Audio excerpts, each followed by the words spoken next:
Welcome, ladies and gentlemen, to another edition of the Wrestling Underground podcast. I am, of course, your host, as always, Chad, and joining me is the glorious one himself, Marcus Green. Marcus, another week, another show. How the hell are you? Good man. Great show last week. Also always looking forward to these, even if the topics make us put our heads down and scratch as we continue our TNA coverage. So, we have to start with some real disappointing news. Tessa Blanchard is gone from TNA. Now, normally, and I want to be very clear, because some people try to use blanketed statements on Twitter as like a gotcha. After her controversies in 2020,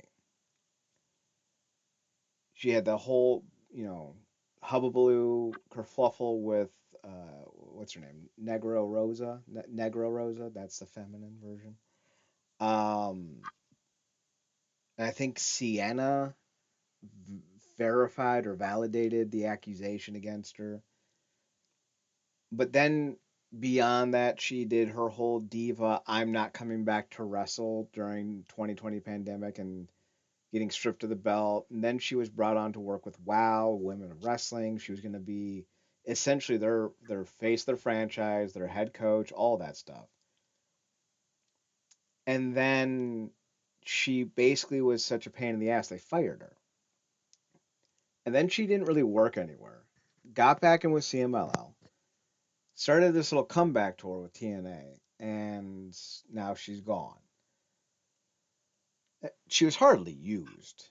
She was part of the Diamond Collective, I think is what they were called, with Victoria Crawford and Myla Moore. Now Myla Moore is without a running buddy because, even when Crawford, aka Alicia Fox, was in her prime, she still wasn't that good. So now Myla Moore is left in the lurch, and apparently this all had to do with the fact that CMLL felt that TNA was putting them in a sticky wicket because TNA works with the WWE, who owns AAA, and just a lot of shenaniganry. So they basically told Tessa, so the story goes, it's TNA or it's us. And she picked CMLL, so TNA released her. I again have to point out that the just horrid debauchery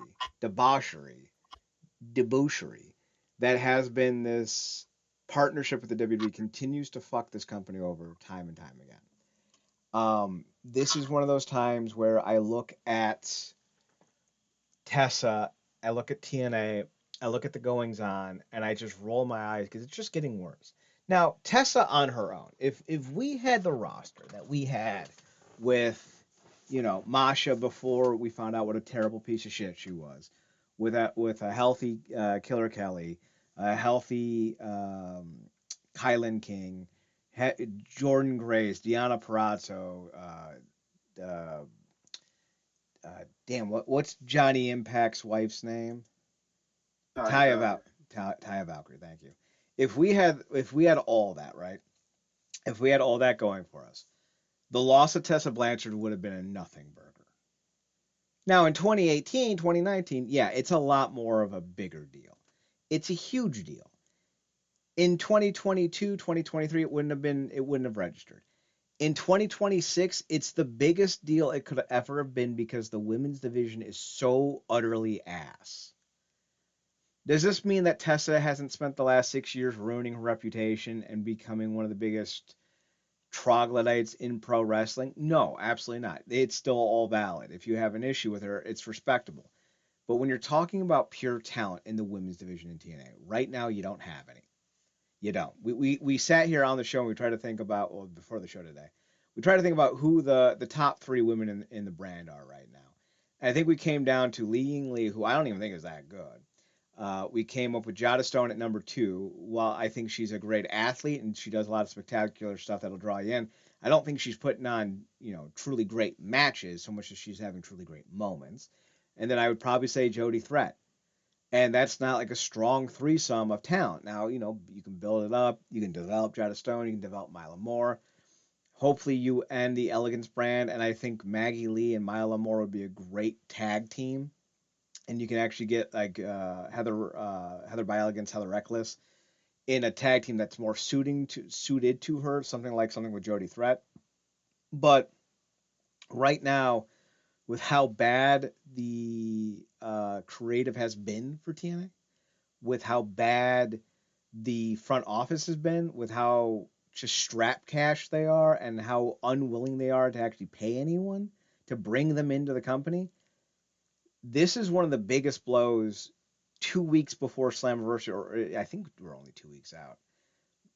Before Slammiversary, you could have possibly gotten. Now, she wasn't even on the show. The 28th, it's the 16th, 12 days. She wasn't even on the show that I'm aware of. And if she was, it was in a match that has not been hyped. So like her loss is not going to hurt Slammiversary, but her loss is going to hurt the long term stability of the Knockouts division, its ability to put on good matches that people actually want to see, and it's going to hurt the idea of TNA as a whole because if people like Tessa Blanchard are leaving, what the fuck is going on in your company? Now, in her specific case, it's a little bit different than Danny Luna's, than who just left, Myla Grace. A little bit different than those two situations because it seemed like she was put in a rock and a hard place and she decided to take the more money option. But you lost Steph Delander. Now I understand why you lost Steph Delander. I do. That I understand not being comfortable clearing her. But you lost her. You lost Danny Luna. You lost Myla Grace. You lost Tessa Blanchard. Not to mention, all the names that you lost via free agency or that you lost, on the men's side of things. Someone, yeah, I'll have to find it real quick, but someone like broke it all down and basically revealed that like, hey, they've lost like, 20 people or something. And you see that and you're just like, in 1 year, that's fucking astounding that you've been able to lose that many people. So, uh, is not great. Marcus, thoughts on losing Tessa Blanchard? Losing somebody of her talent level is certainly a blow. Um, it's far, but I also think if you're not gonna miss it in a way because, like you said, things before the show, she was barely used, and when they did try to use it consistent, it felt like it was persona non grata because the audience was just like, "Yo, you to bring her out here with her passing out, um, old rows of scratch offs. We don't want it. They didn't want her. We called somebody saying like, what do you think? She was gonna do. People calling her racist. They call it like they see it. People do not like, for the most part. Um, this is some UFC crap. Most people don't like racists, man. And she did not do herself any service during that whole thing to prove otherwise. So um, when she came back, it was a thing, and they tried to put her in position. That's why I think they never really had her consistently going for that knockouts title or win it because they couldn't bank on the audience not revolting against it. So they just went with other options. Um, Options that we were not high on at all because a lot of times it went to NXT talent that didn't need the title, but it felt like a lose lose situation with her. Even with her talent level, you couldn't tell it. But as we always said on this show, she was the top woman in that division in terms of skill. You can't deny that when it came to her. That's the one thing that's been consistent with her, other than her kind of, I guess, shooting herself in the foot if she's gone, is a skill level. But yeah, again, we talked about it with Macklin. We talked about it, guys like Austin, Ace Austin, and others. Like they are losing significant talent that, for whatever reason, they didn't want to do more with. Like I said, it was sticky wicked with Tesla. They did what they could with Macklin, and Ace Austin was head scratching because even you talked about they could have put him in high positions at high time at other times. But the saddest thing about everything you just said is losing this amount of talent in this short period of time, and it's been voluntary. It hasn't been accompanied taking these people out. It's been people like, yeah, I'm gonna get off this Titanic before they hit the iceberg. Well, they already hit the iceberg, and I'm not in the mood to stay on the ship. So yeah, And it sounds like they're about to, right? So this year alone, they've lost Jake Something, Killer Kelly, Mance Warner, Steph Delander, Dez, Myron, Zach, Trey. Even though he's still on the roster, he left. He just came back. They lost Mila Grace. They lost Danny Luna. That's 10 just off this year alone. We lost Steve Macklin. Now we lost Tessa. I think we're up to 12 people. 12 people who were here in December are not here anymore. And you're looking at the retirement of JDC, Dango, and possibly the departures of Leon Slater and Mike Santana. In the span of 7 months, we could lose 15 wrestlers. And who have we brought in? And that's the irritating thing. Like, I'm not going to sit here and dunk on EC3. I like that signing. I've actually watched his stuff since he left TNA, and I know that he's been dealing with shoulder and knee issues since he was in NWA. So I'm not entirely too bent out of shape about it. But like we brought in Alanya Black, Dutch and Vincent, Fabian Aichner. We're not exactly getting the cream of the crop right now, guys. And I think that's the yeah. Daria Ray is one of the names that we pulled in this year. How embarrassing. Yeah, Allie came back, and that's not a bad get. She's a good character. But at this point, like,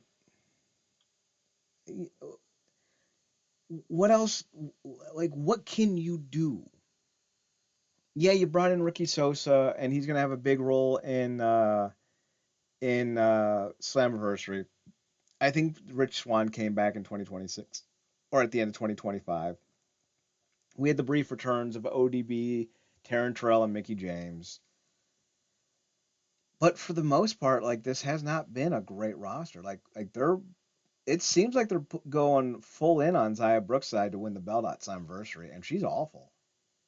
I don't want to disparage the young woman, but I don't understand why TNA is booking her,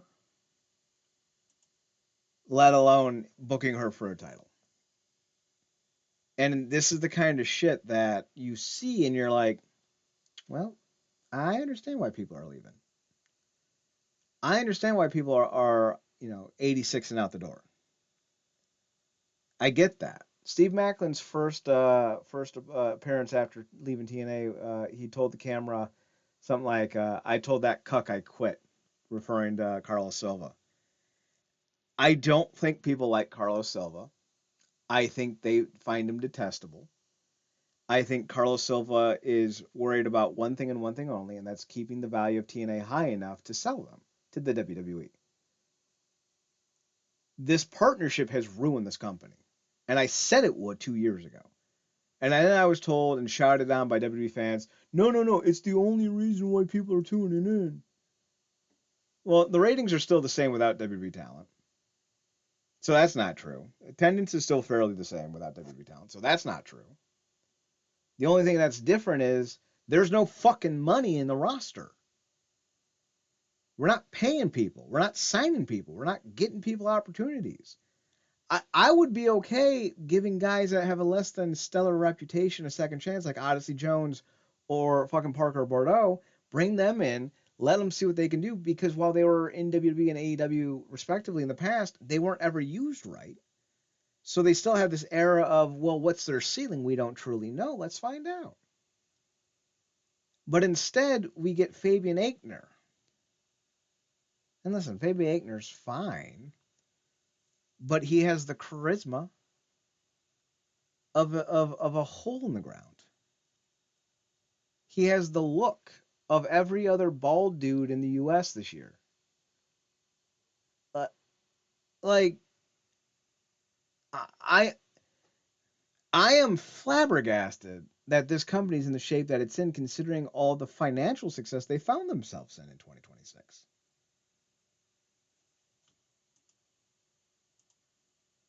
for a long time, particularly with the whole, which is still a joke that we rag on every now and then with the whole cash flow positive thing doing Dixie's there. Mm-hmm. This is a question talk about financials, and this is I think, and maybe you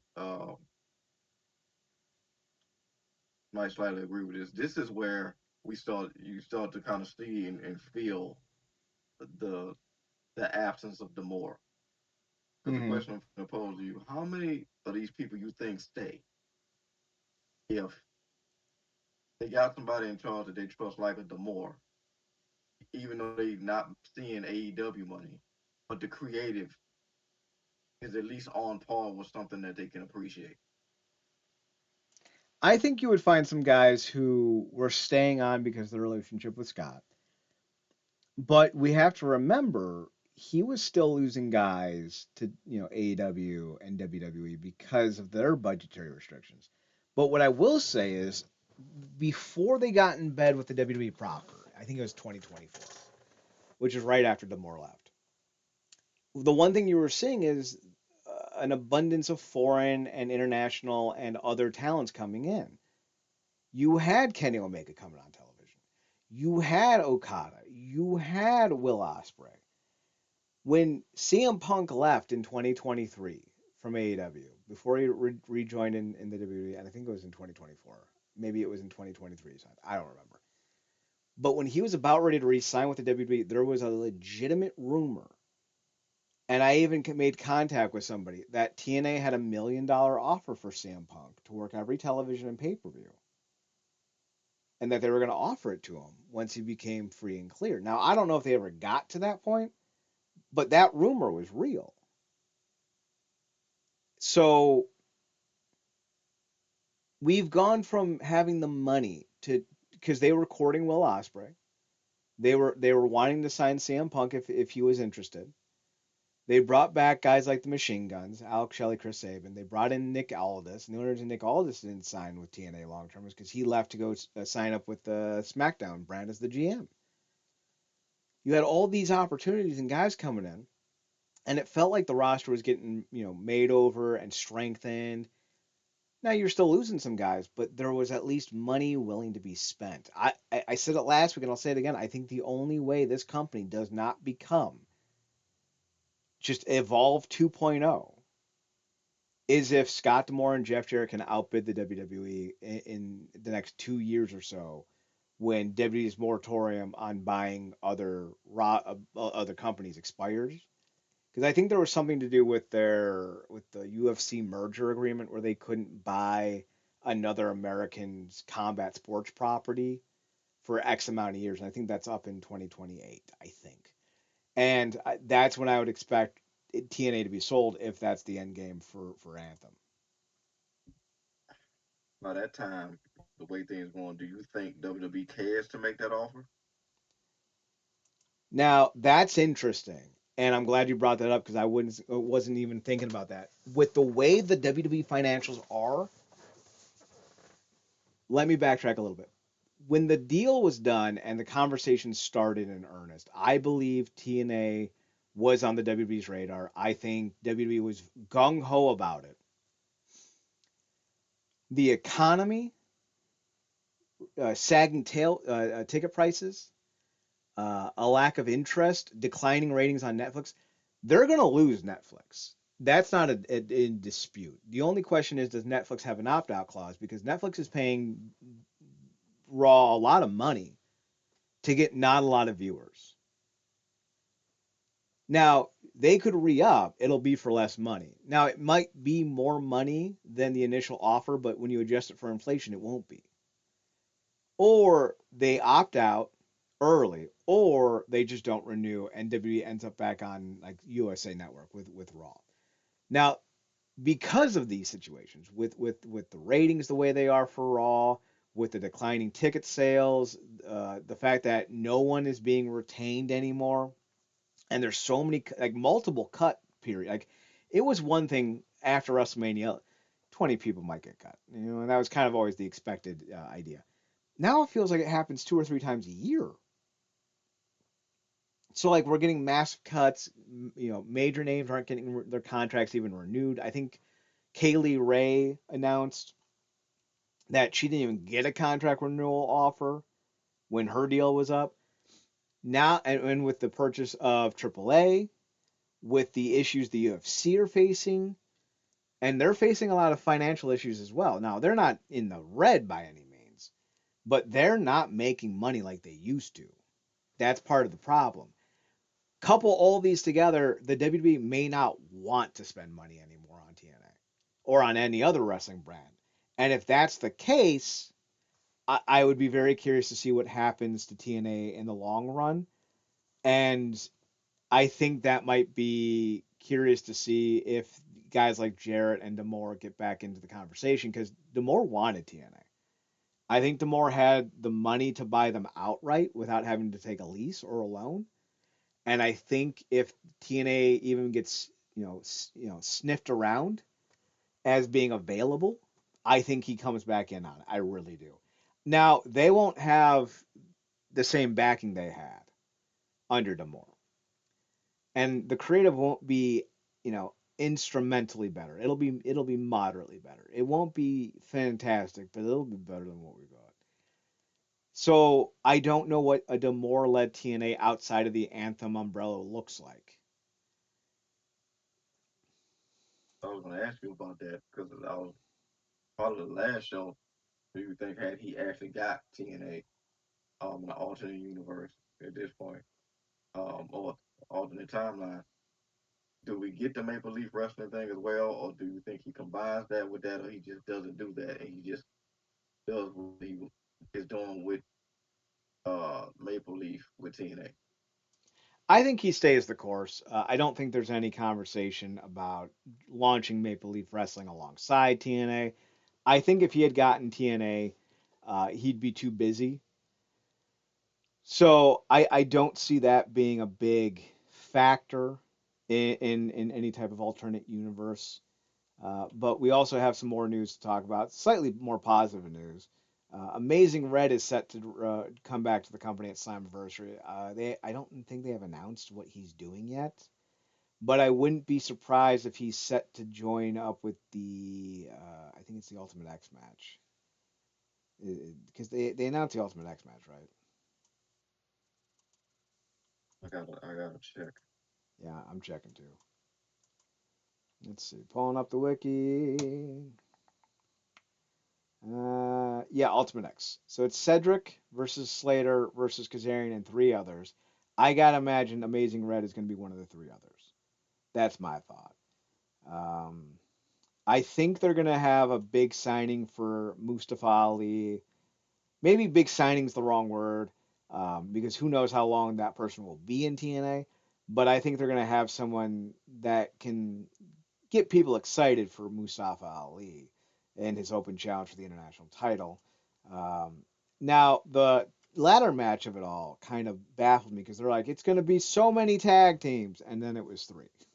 It's the system, it's the Hardys, it's the Righteous. That's it.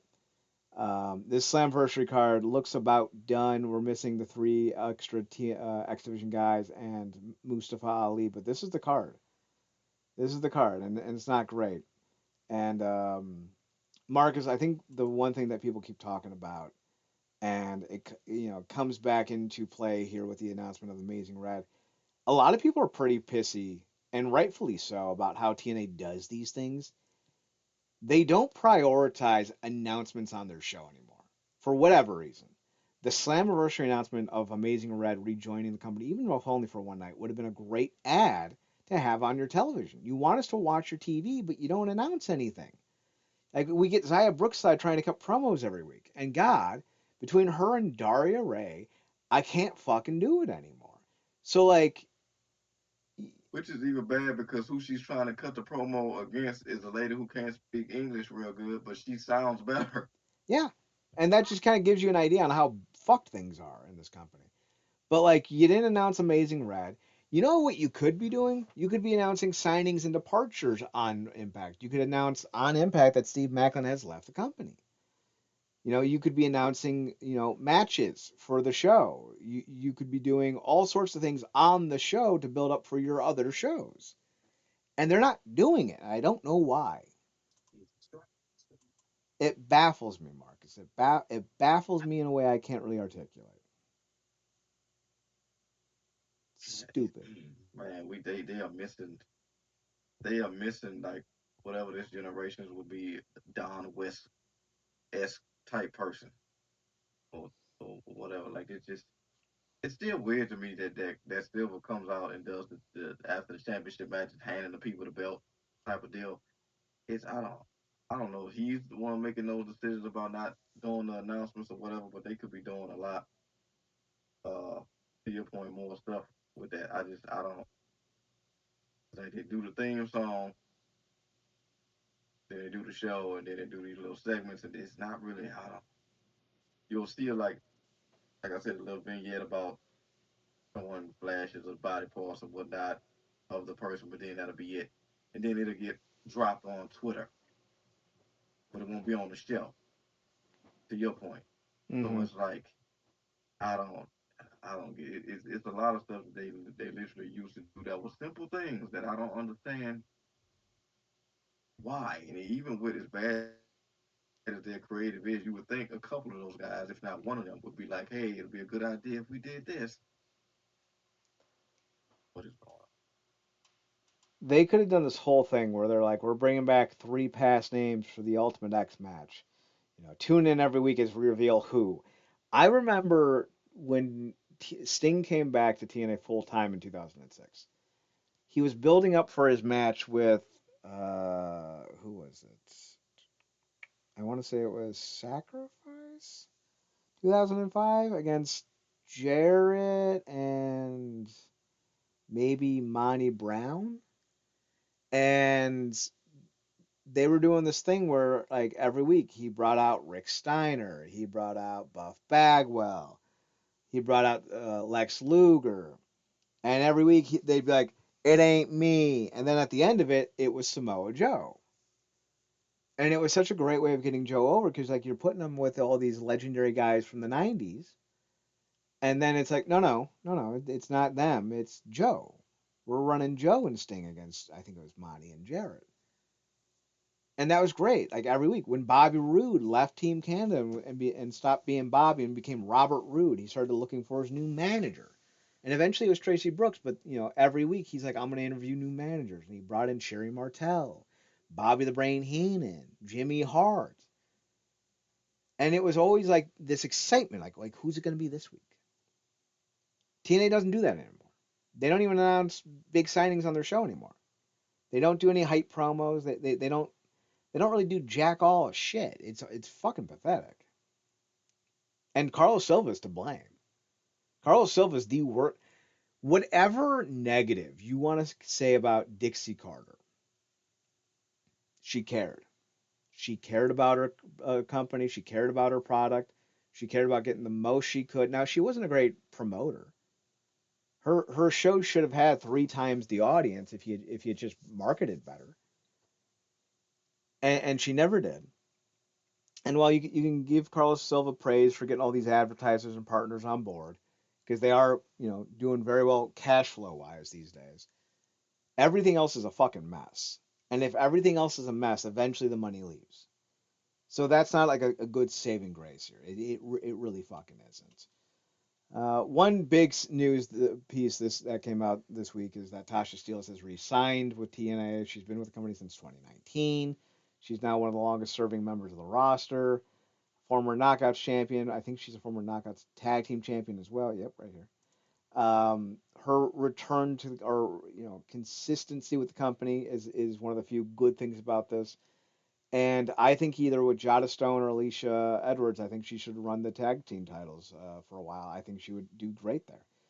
And I think she's found such a very unique character that she's been in that she's been able to get over with than she was prior before when she was tagging with Savannah Evans and was the Bariqua badass. It didn't really have like it felt very like creator wrestlery. Like I'm gonna call myself the brisket badass. on? It was stuck at a certain level that will never go get past. And Right. with this, she's more dynamic. I mean, she looks phenomenal. just the little stuff that she does and doesn't do in the Ali faction. I mean, she's really the second in that faction. She is. Um, and I think she's really found a creative outlet with this. Well, a lot of other people would have felt like they just like a standee next to Ali. She really feels like she brings a dynamic that you can't duplicate. So, and then, um, whatever position she puts in, she finds a way to find something to make herself stand out. So I'm glad she did resign. Like I said, guys like Ali, women like Steels, they need to be grateful for everything that's going on that people are actually resigning. So, I think when it's all said and done, depending on what Ali does in TNA, if he wins the world title with Order 4, I think Tasha will go down as one of those manager, valet, wrestler types that we look on fondly years down the road, like Sherry, like Elizabeth, Sonny Ono.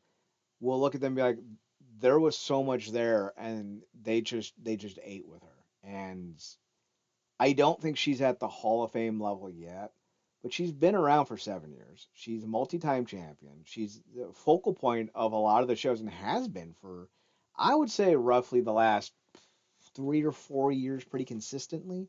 Because if I remember correctly, she was a pretty big deal in the second Wrestle House, if I remember correctly. And she's been pretty consistently used either as a semi top heel or the top heel, and now with Order 4, she's on her way. Not there yet. On her way though. But we got some more news to talk about. Marcus, have you did you been like keeping up with what's up? Yeah, I was gonna say, did you like when she was with Hogan? I did. I did. Yeah, I liked Kira Hogan. I liked her in TNA. I don't think Kira Hogan will be back anytime soon. I don't think Kira Hogan has anything to offer. She never got better with AEW, and she was fine in TNA. But when she was in TNA, she was like what 23? yeah, Let's find out. She's now 31. She has not gotten better. Um, she's still gorgeous. Like, don't get me wrong. But, like, she hasn't gotten better in the ring. Uh, there seems to be some issues between her and AEW management, which is why she kind of left. I don't know what the whole deal was. I know she wasn't being used that well. She was popping up on what was that? There's like a reality TV show. So like, maybe. Well, yeah, it does feel like she wants to be a reality TV star. But then again, Allie was trying to do Lifetime movies or Hallmark movies, and I think she did one. So like, just because Kira Hogan is thinking of doing more reality TV show, I don't think that'll preclude her from being in TNA in the future if she wants. yeah, But have you been keeping up with MLW? not as much since the last show, which I was very impressed with. Like I said, it felt like a new era that they was promoting it as kind of like a new era. Um, but what's the latest one going on? So I'm a little behind myself. I think there's 3 weeks of episodes. I'm through week two. Uh, I have not watched week three, which has the now infamous Matthew Justice table dive that he completely fucking murked and nearly killed Oh himself no, doing. That's this no, no. episode. I haven't watched this episode yet. But if you're interested in MLW, they are about to start airing on New Japan World. And that kind of made me, contemplate something. I started thinking to myself, AEW and New Japan has, a partnership going on. Not exactly a huge partnership, but a pretty decent one. And in over the last few years, it's been quite substantial. But now it seems to have taken, I would say, a back seat to that of CMLL and Stardom. Now, with the announcement of MLW Fusion appearing on New Japan World, there was also an announcement a week or two ago that basically that said that New Japan would not be carrying any AEW content on New Japan World. And this is after, of course, they announced their purchase to whoever owns Noah at this point. And Then I started to kind of notice that Forbidden Door really isn't showcasing a lot of New Japan talent when in years past it was almost 40% AEW, 40% New Japan, 20% everyone else. Now, that doesn't seem to be the case. The only name currently going to Forbidden Door who's part of New Japan that we know of at the moment is Zachary Sabre Jr. But I think his contract's nearly up in New Japan, and I think this might be more of an audition for AEW than anything. Now that's not a fact. That's not even a rumor. That is just a opinion that I have from what I kind of understand about wrestling. I forget the word that it is. It's strictly conjecture at this point. Nothing substantial to go on. But with the way New Japan has done contracts in the past, with how long Zachary Sabre's been there, it would make sense that his deal was nearly up. And assuming they do 8 or 9 matches, I don't see how many guys actually pop up in uh, this show from New Japan. And also, we then have to cut to the current IWGP Heavyweight Champion Yota Tsuji, who basically said after winning the belt, because he won the belt again, I think Sunday morning, Monday morning. Speaking to Tokyo Sports, he said, I think we must firmly protect the New Japan must not lose." Sorry, let me reread that. I think we must firmly protect what New Japan Wrestling must not lose. Look back at the past. There were four-way matches, open challenge, and retired wrestlers challenging. Do you think I would participate in the IWGP match when it's being treated like this in FD? I don't know what FD means. As a man who revived the IWGP Championship, I had to protect its value. And this seems like to me, Marcus, he's basically saying I'm not going to Forbidden Door because we have to protect the value of New Japan, the brand. And considering how little New Japan involvement and hype is being used to promote this show, I gotta wonder if the New Japan deal is about to fall apart with AEW. Yeah, I feel like it feels like it's been mildly contentious for a while. I remember like particularly during that time where it felt like when Moxley was the U.S. champion, like it was being held hostage Mm-hmm. to a point. Which is funny Um, considering he held the U.S. title hostage in the WWE when he first won it. exactly. It felt like the AEW championship in his last run. Um, so yeah, I feel like it's been mildly contentious. There's only so much like I said, that's a lot of miles between these two companies, and obviously they're now, a lot of talent that was named synonymous with New Japan or either in WWE or coming to AEW now. So they got a whole new.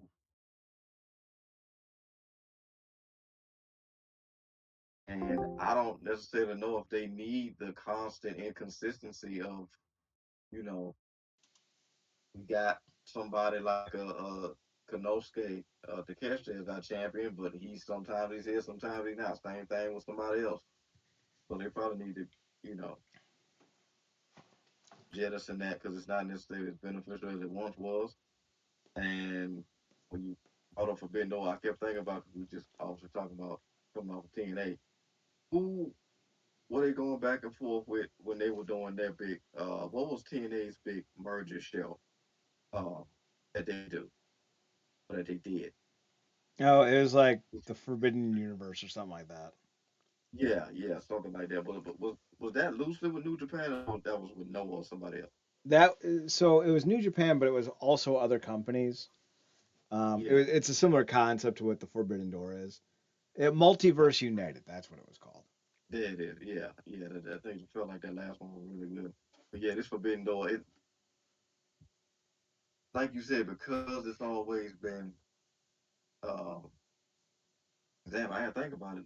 Now losing that partnership, Global Wars is gonna look different too. Hmm. Do they even still do that? I don't know. So yeah, so it's like I said, I just feel like that's kind of been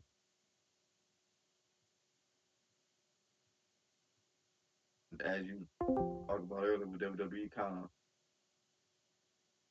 wrapping their arms around AAA and using them more. Um, Feels like AEW's doing the same with their Latin promotion. So it might probably be the best thing for both sides if they kind of just bait, but it will change the narrative of Forbidden Door because for the longest time that's been a show that a lot of people look forward to because you kind of get those super fights.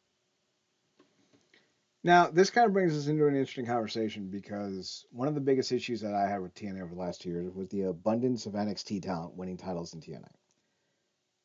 I never liked it. I think it's fucking stupid. I think there's a difference though, and AEW and New Japan have been doing the same thing. There's a difference when you get a guy on loan. Like when, do you remember when Sonata and Tigre Uno were in TNA for a hot minute?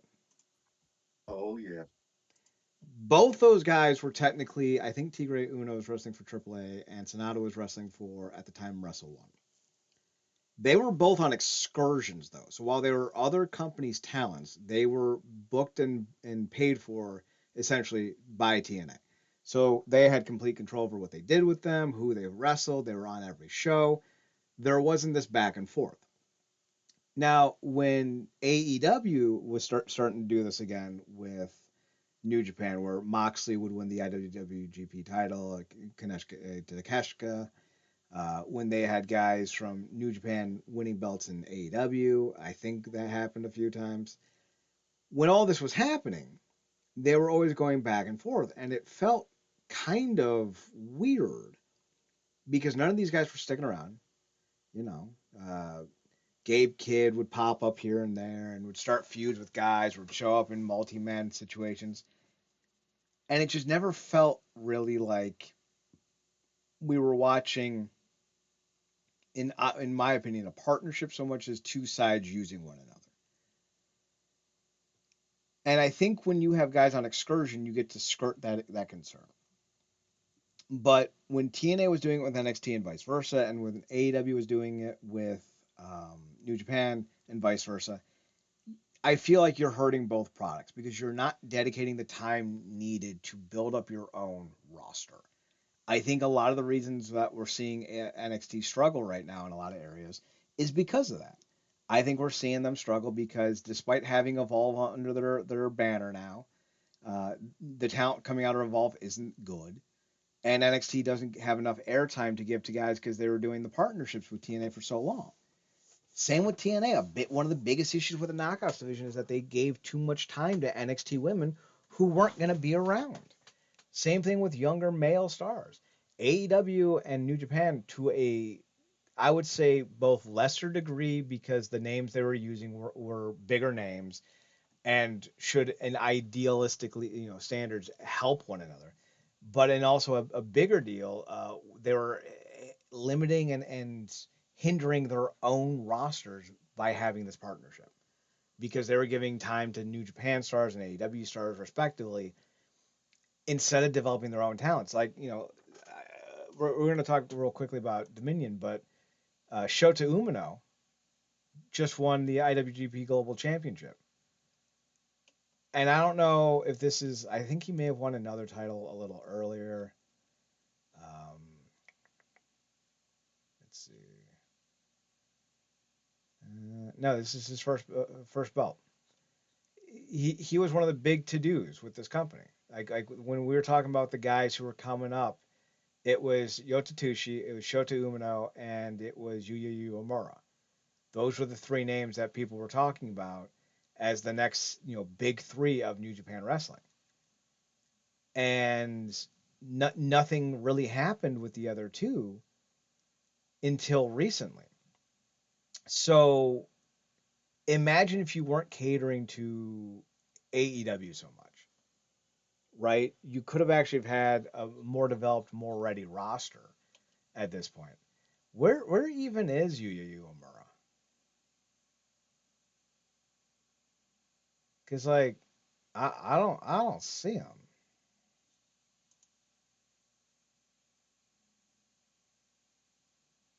Is he even in New Japan still, Marcus? Do not know. Once the I'm gonna call them the wild mutts, but the dogs that AEW just required recently acquired left. Feels like everything's kind of last time you was doing something, you were more like what going for a title or champion, correct? I think he may have been like the strong champion or the TV champion for a hot minute. Now I'll say this: Uemura has a great look currently. Like he looks fantastic. He was the provisional KOPW champion. That's the only belt he's ever won in New Japan. Yeah. And it says he's still with the company. But he was this big to do in 2022 and 2023, and now all of a sudden he's not. And I think that's kind of a problem. You're not developing the younger stars that you need, and part of it's because of the partnerships. I don't like the idea of not having interpromotional matches and partnerships. I think we need to get past the idea that these things need to happen frequently and try quad yearly. Like we don't need it 17 times a year. We can just be okay with them doing it once in a while, maybe once a year at best, and not for weeks at a time, but just for one show that we build up through vignettes, and we don't really take away from the active roster right now. Marcus, are you currently you guys do a lot of watching of Japanese products on the True Penny Show? Are you guys keeping up with New Japan right now? I've been on excursion from New Japan. I know that James is currently just got through covering um a tag team tournament and a junior tournament. Mm-hmm. Um, but for the most part, we usually when I'm on the show, we usually covering like some stuff from Stardom, Marigold, um, and some stuff like that. But yeah, I mean, we have briefly talked about just New Japan's really just been really trying to solidify what their roster looks like and what the because like I said, every name that you associate with New Japan is gone. Noru, um, obviously the big three being Okada, Tanahashi. He's not going to New Japan, but he is retired. Um, in that sense, obviously Shinsuke is practically out the game. It feels like, and so many of their factions are no longer. Basically, it feels like Bullet Club is all but dead. Bullet Just Club got is the dead. name on. Yeah, Bullet Club is dead. They just lost the significant faction in the AEW. So it's a real interesting time. Then obviously we just reported on it. They just got acquired Mm-hmm. or sold off. So it's looking because I was just really focused on the fact that Tanahashi was running things. So now they got new ownership and whatnot. Like things are just looking real different. Obviously they're not in the same position TNA is in, but things are just kind of looking real different because they really trying to solidify. They really become it feels like a rock and a hard place of pulling the trigger on these new young stars versus, to your point, going back and forth between these very feels like loose relationships with these American companies, while also trying to solidify a foothold in America with their uh, American brand. And it's just I don't know if it's been working as cohesively as they wanted it to. And I don't know, like to your point, if kind of just breaking off and kind of just focusing on themselves and then AEW kind of do their thing is probably going to end up working out better for them because they can at least hone their focus in that regard. Because as we've been talking about, what feels like years now, even though it's really just been more toward a year and a half. This NXT partnership is I guess it's been beneficial for the people online, but we haven't been seeing it effectively work for TNA to the point where we're looking fondly.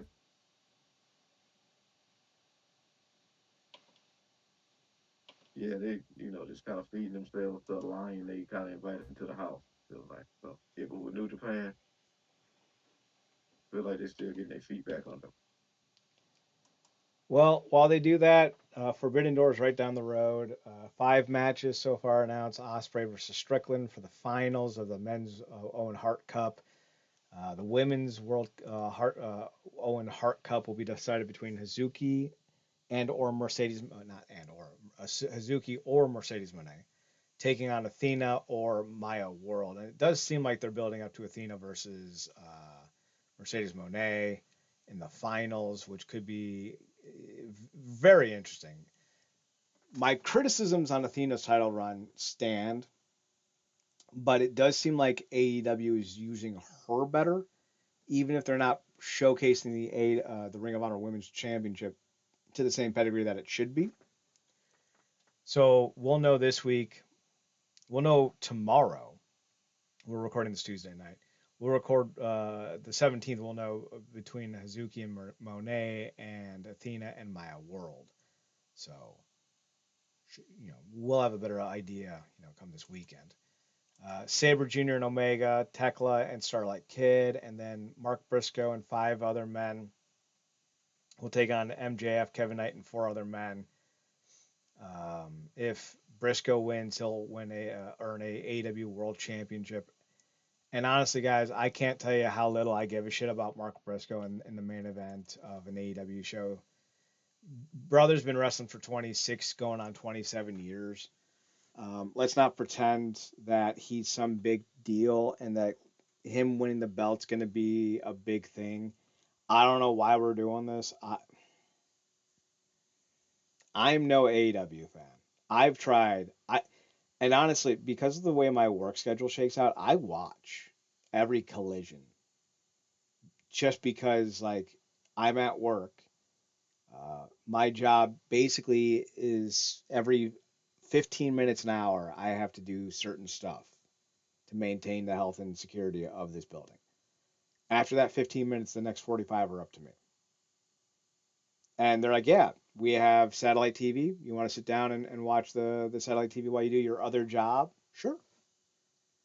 So when I get done with my work for the hour, I sit down, I start writing for my other job, and I'll keep on Collision in the background usually. That or like Dark Side of the Ring if it's on or what have you. And so I watch Collision regularly, and I gotta tell you, I'm not really that impressed with AEW as a brand.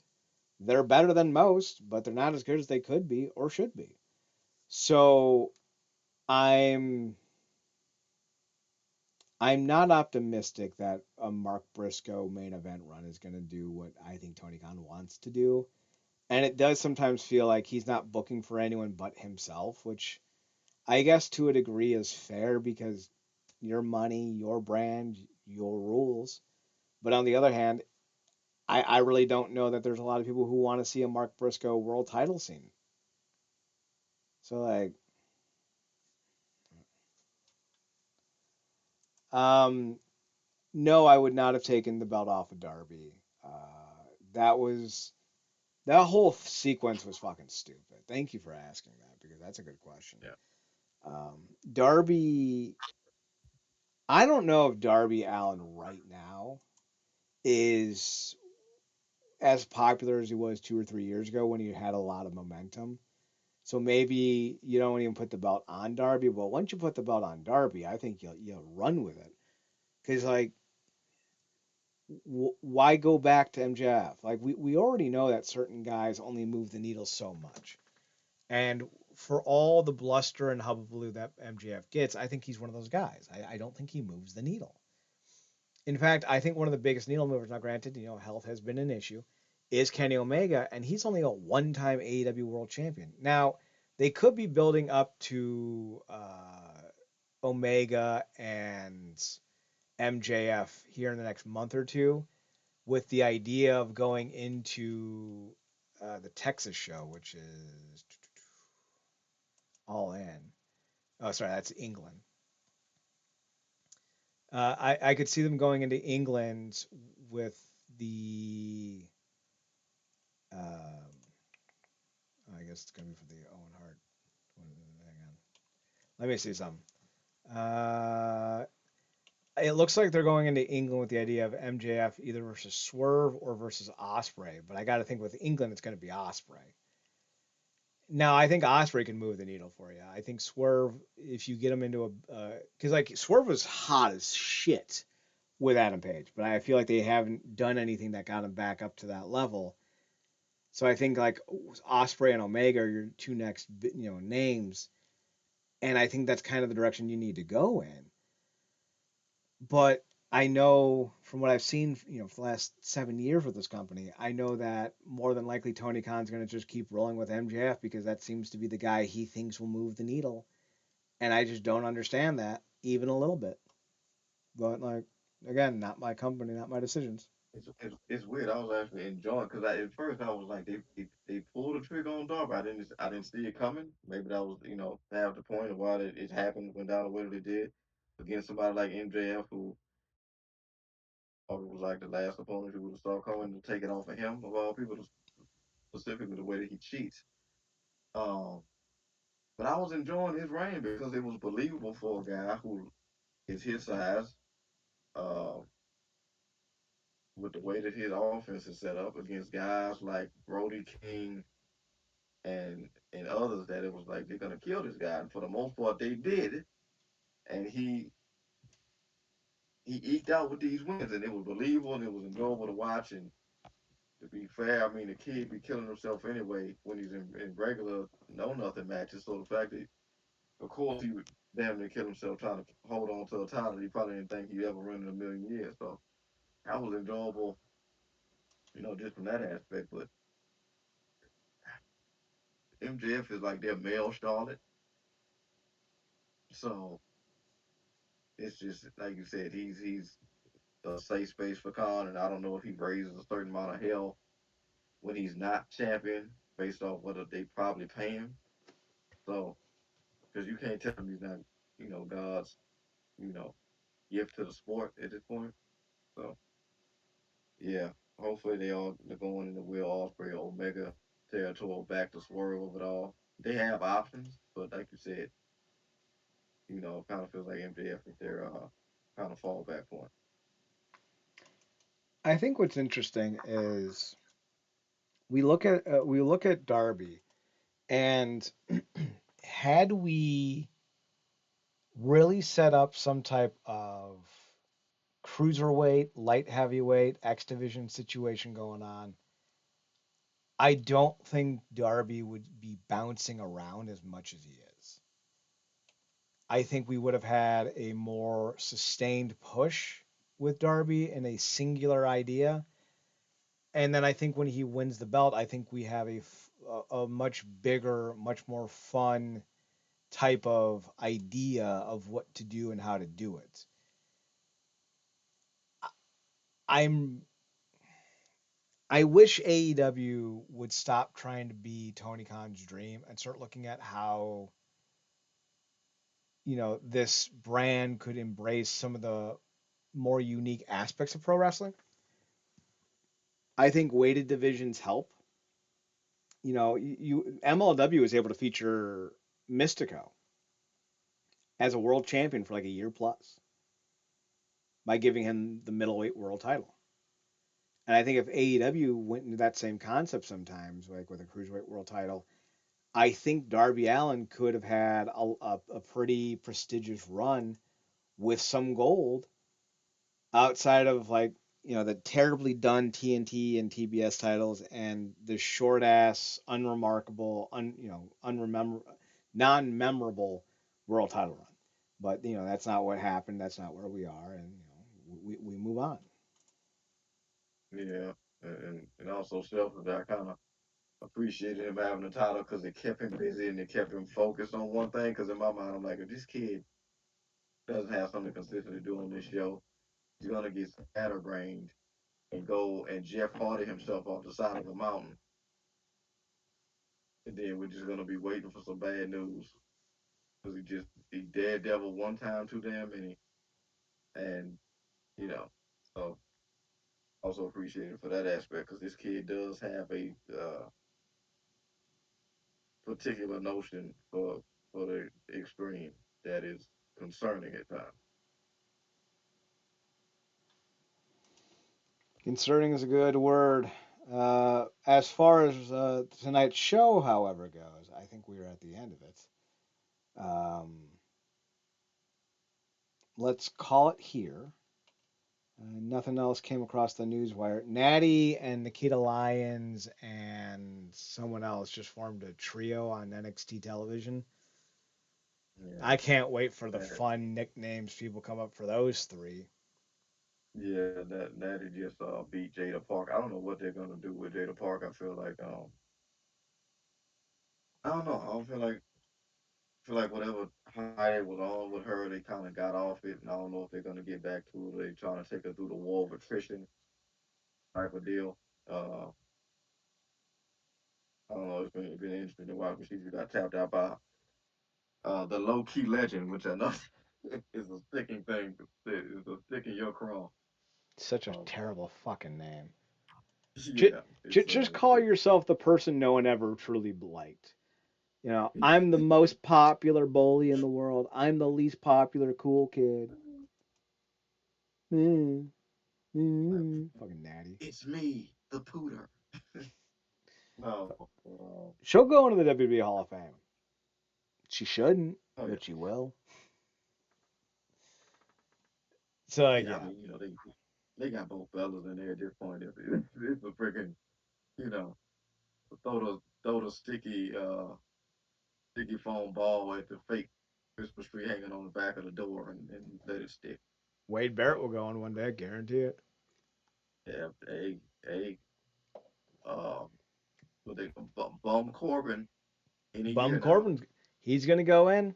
He'll go in. I promise you that. He'll go in because it's not the Hall of Fame. It's the Hall of Hey, I remember you. That's what they are. All right, we're gonna call it there. RealNerdCorp.com, RealNerdCrp.com. We're on Twitter at NERDCRP. We are on Twitch at twitch.tv/Wrestling Underground and YouTube.com/Wrestling Underground. I think we're gonna try a live show here in the next couple of weeks. See how that goes. We may do it on YouTube just because I don't know if Twitch demands more bandwidth from us, and maybe that's been part of the issue. We'll see. We'll see. Um, Maybe we'll have to do it at a certain time of day when I can be in a different part because like my office is down here in the basement. It's a real nice basement. It's a beautiful basement, best basement you'll ever see. But it's down in the basement, and maybe the Wi-Fi isn't so good down here, so maybe I'll have to do it upstairs in the living areas, what have you. But well, yeah, I think we'll do a live show here in the next week or two. I'm gonna start working on my. I haven't done this in a while. It's gonna be the mid-year report card for wrestling. Uh, the biggest names will get graded. Probably every name from AEW, WWE, TNA, MLW, and NWA at least. I feel like anything more than that might be too ambitious. It's based off of like the old. I think it was like the wrestling. It was an old wrestling magazine that used to do it. That did it in conjunction with PWI, but this magazine's no longer being printed. So like I've done it a few times in the past. I think I'm going to work on it this year again, and hopefully get it up by the end of June, which will be the end of the 6 months of the year. So look forward to that. That's going to be on the website roundnerdcorp.com. Marcus, any things coming up for you and the True Penny Show that you guys want to hype? Not as of yet. Stay tuned for that, but do check out, as Chad said, go to True Penny Show on Twitter, and all the links to all the recent shows will be there. Covering, like you said, all the New Japan tournaments as they are in the middle of probably coming off of Dominion. So yeah, go check it out. So go check out Marcus at his Twitter, Paradox Kid, PARADOXKID. It's me. You can also find him on, of course, he mentioned it, the True Penny Show over on Twitter, True Penny Show, TRUEPENNYSHOW. Check them out there as well. I'm on Twitter at Chad Nerdcorp, CHEDNERDCRP, and on the Instagram at Chad's Photo at CHEDSPHOTOHUT. Be sure to check out the website at realnerdcorp.com. The mid-year report card should be up in about a week or two, assuming I can get to it and actually put in the effort needed to get it done on time. Otherwise, it'll be up in August. So for Marcus, I've been Chad. Thanks for tuning in. Thanks for checking us out. Thanks for giving us a chance. Remember, as always, to watch more wrestling. And Marcus, take us home. Good night. Me.